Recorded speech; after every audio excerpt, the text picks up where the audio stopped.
let's start with something I see more often than you'd think. Number 1 on my personal list of sneaky issues that drain men's energy after 60 is low testosterone. And no, I'm not talking about just feeling a bit tired or losing interest in romance once in a while. I'm talking about that slow, creeping loss of strength, drive, and even confidence, the kind that makes a man feel like something inside him just quietly switched off. After a certain age, testosterone levels naturally decline, but for many men that drop becomes more than just numbers on a lab result. It affects how well you sleep, how clearly you think, whether you feel like getting up and moving around, or just staying in bed and watching the day pass. And most importantly, it affects how you feel about yourself. I'm not here to scare you, but I do want you to know, if you've been feeling off lately, more tired, less interested, a little less yourself, you're not imagining things and you're not alone. I remember one patient, George, 66 years old from Boise, Idaho. He came in because his wife had gently insisted. She said, "He's just not the same George," and she was right. George told me he used to go out for a morning walk every day, rain or shine. Lately, he said, it felt like someone had put weights on his ankles. He'd wake up sweating in the middle of the night, not from dreams or fear, but just off. He couldn't focus the way he used to, even simple things like reading the paper or remembering where he left his wallet. What bothered him the most, though, was that he didn't feel like laughing with his grandkids anymore, not because he didn't love them, but because something in him felt distant.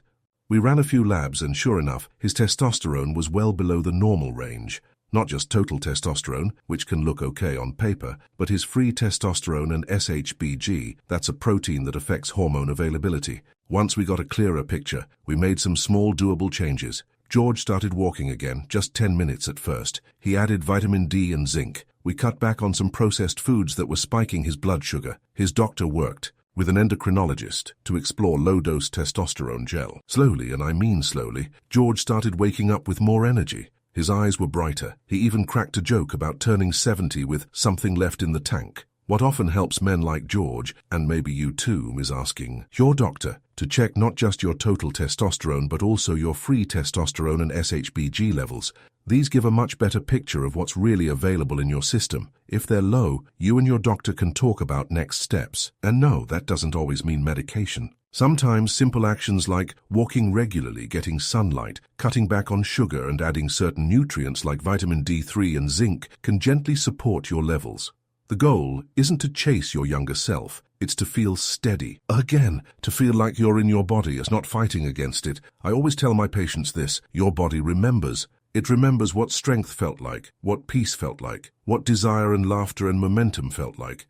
That memory is still there. It just needs a little help waking up. Even one blood test, one walk, one small change can set something powerful in motion. You're not fading, you're adapting, and you're still very much needed. Here's another one that tends to sneak up on a lot of folks. Number 2, and it's a big one: elevated blood sugar and insulin resistance, the kind that often turns into type 2 diabetes if you don't catch it early. Now, I'm not just talking about sweets or dessert here. I'm talking about how your body processes the food you eat every day and whether or not it can use that energy the right way. After 60, many men start developing what's called insulin resistance, where your body stops responding to insulin like it used to, meaning sugar stays in your bloodstream longer, causing silent damage. And the tricky part is, you can have it for years without knowing it. You might chalk up symptoms to just getting older, like feeling tired after eating, needing more naps, trouble focusing, mood swings, or even some shakiness in your hands. But it's your body telling you something's not working right, and ignoring it can lead to nerve damage, vision loss, heart issues, and problems in areas you might not want to talk about, but you feel them just the same. One man I worked with recently, Leon, 72, from Mobile, Alabama, came in after nearly fainting in his garage. He told me he'd been feeling kind of foggy lately, like he'd just lost his edge. His hands had been trembling more than usual, especially in the morning when he'd make coffee. His wife had noticed he'd grown more withdrawn and irritable, not sleeping great, sometimes skipping meals, sometimes snacking too much. He thought it was stress or just aging. Turns out his blood sugar was over 250, and he'd never been diagnosed with diabetes before. We ran an A1C test, which gives a 3-month average of your blood sugar levels, and it confirmed what I'd suspected. Full-blown type 2 diabetes. What hit him hardest wasn't the diagnosis. It was realizing how long his body had been struggling without him realizing it. The good news is, we caught it before it caused long-term damage. He started with small steps, checking his sugar, every few days replacing his morning toast with oatmeal, walking 15 minutes after dinner. 3 months later, his A1C had dropped, and more importantly, he said he felt like himself again, clearer, calmer, and more in control. One of the simplest things you can do, even if you feel pretty normal, is ask your doctor for an A1C test at least twice a year. It's quick, covered by Medicare, and gives a clear picture of how your body's managing sugar. If your numbers are high or borderline, don't panic. One of the most effective changes is cutting back on white bread, pasta, and sweets, and swapping them out for things like steel-cut oats, lentils, and nuts. Try adding a short walk after meals. Even 10 minutes can help your body use sugar more efficiently. You don't need to become a health nut or give up everything you love. You just need to give your body a little help and a little consistency. What I want you to remember is this: taking care of your blood sugar isn't about punishment or restriction. It's about respect. Respect for your brain, for your hands, for your heart. You deserve to feel steady and clear, to feel present when you're with the people you love, to have energy that lasts through the day. Even small changes can be powerful, and they're worth it, because so are you. Now here's one that often hides in plain sight. Number 3 is chronic stress and high cortisol. And the truth is, it hits harder the older we get. You see, as we age, our bodies don't bounce back from stress the way they used to. When cortisol, which is the main stress hormone, stays elevated too long, it starts wearing down the body from the inside out. It breaks down muscle, raises blood pressure, messes with memory and focus, and even gets in the way of healthy testosterone production. What that means is, you might feel more anxious or scattered than usual, you might lose weight without trying, or have trouble sleeping night after night. And it's easy to think this is just what getting older feels like, but it's often your body sounding the alarm, telling you that the stress response never got turned off. The good news is, this is something you can take back control over, and it doesn't take much to start.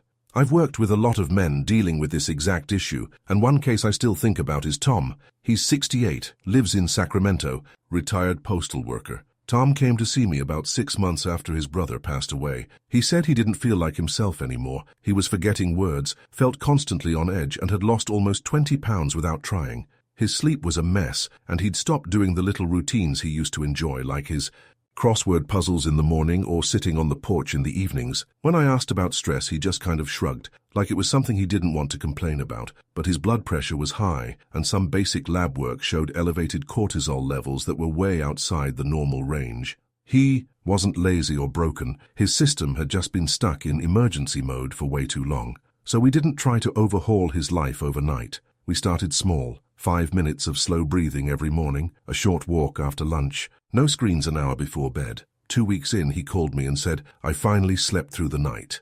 A month later, he was back to doing his crosswords. Was he still grieving? Of course, but he wasn't drowning in it anymore. He was steadying himself again. What often helps, and it's simple but powerful, is starting your day with a 5-minute breathing routine. Just sit somewhere quiet, breathe in through your nose for 4 seconds, and breathe out slowly through your mouth for 6.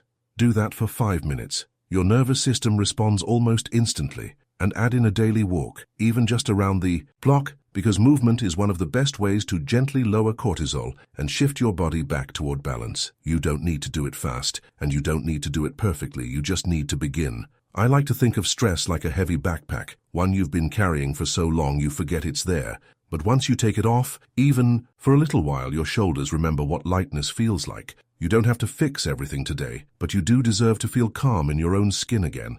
Even slowing down is a kind of strength, and that strength is still very much yours.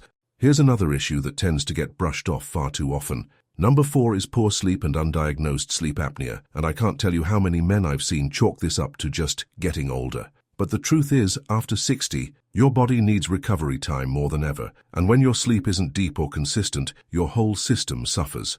Many men experience what I call false rest. They go to bed, they wake up hours later, but they don't feel restored.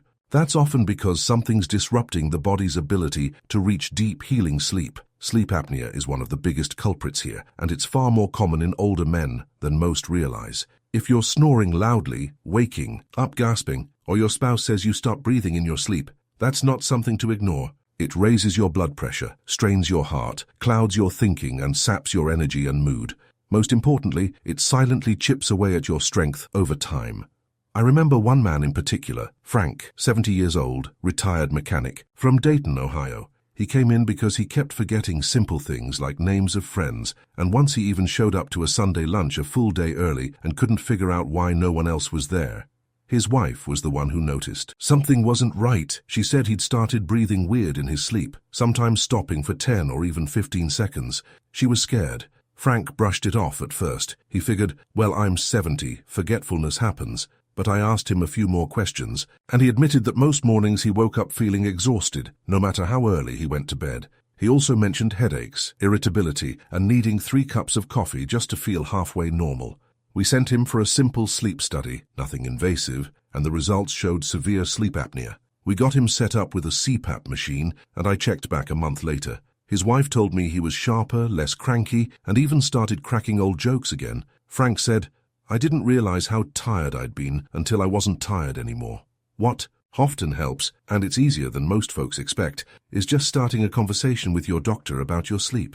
If you regularly wake up feeling tired, groggy, or with a dry mouth, bring it up. Ask about a sleep study. These days, many of them can be done right at home with a simple monitor. At the same time, a few changes go a long way. Avoid alcohol for at least 3 hours before bed. Keep your bedroom cool and dark, and try not to drink too much fluid in the evening so your sleep isn't interrupted by bathroom trips. These are small shifts, but they can make a big difference, especially when done consistently. I tell people this all the time. Real rest is like charging your battery, and you can't expect your body to run well if it's never fully plugged in. Deep sleep isn't a luxury or a bonus. It's a repair shop for your mind, your muscles, your memory, and your heart. You deserve that kind of rest. One night of good sleep won't fix everything, but it can remind you how good it feels to feel like yourself again, and that's always worth working toward.